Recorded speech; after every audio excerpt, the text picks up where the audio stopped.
রান্না হবে হচ্ছে কচু শাক।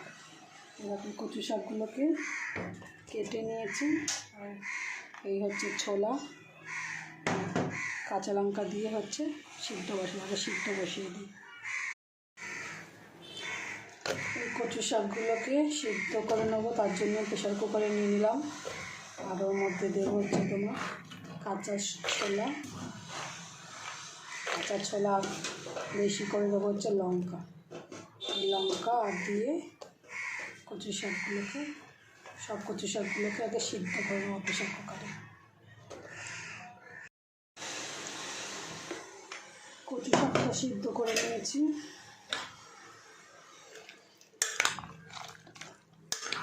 ছোলা দিয়ে লঙ্কা দিয়ে সিদ্ধ করা হয়েছে। আমি কচু শাকটা সিদ্ধ করেছি, দেখো ছোলা লঙ্কা দিয়ে সিদ্ধ করে জল ঝরিয়ে নিয়েছি। আর রসুন থেতলে নিয়েছি। আর লাগবে হচ্ছে তোমার লঙ্কার গুঁড়ো, হলুদের গুঁড়ো আর নুন, জিরের গুঁড়ো লাগবে না।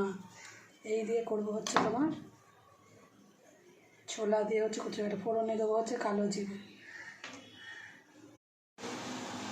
তেলটা গরম হয়ে গেছে, দিয়ে দেবো হচ্ছে ফোড়নে কালো জিরে আর একটা লঙ্কা।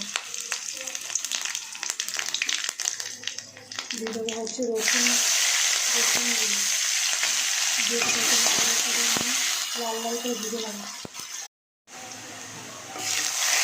রসুনগুলো লাল করে ভাজা হয়ে গেছে। দিয়ে দেবো হচ্ছে কচু শাকটা আর ছোলা। লঙ্কা দিয়েছি, অনেক লঙ্কা সিদ্ধ করে নিয়েছি, কাঁচা লঙ্কা দিয়ে আর দিয়ে দেবো হচ্ছে তোমার লঙ্কা দিয়ে ভেজে দেবো আর নুন।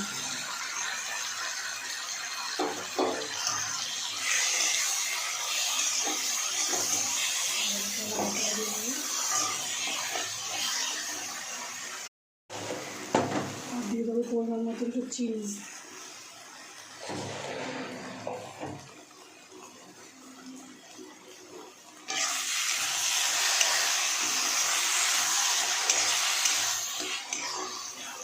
আর একটু জলগুলো ভালো করে শুকিয়ে নিতে হবে, তাহলেই হয়ে যাবে তোমার ছোলা দিয়ে কচু শাক। ছোলা রসুন ফোড়নে কচু শাক।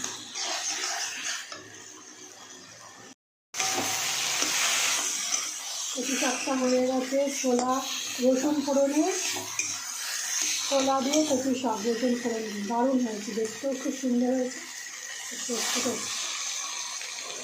এবার এরকম নামিয়ে নেব।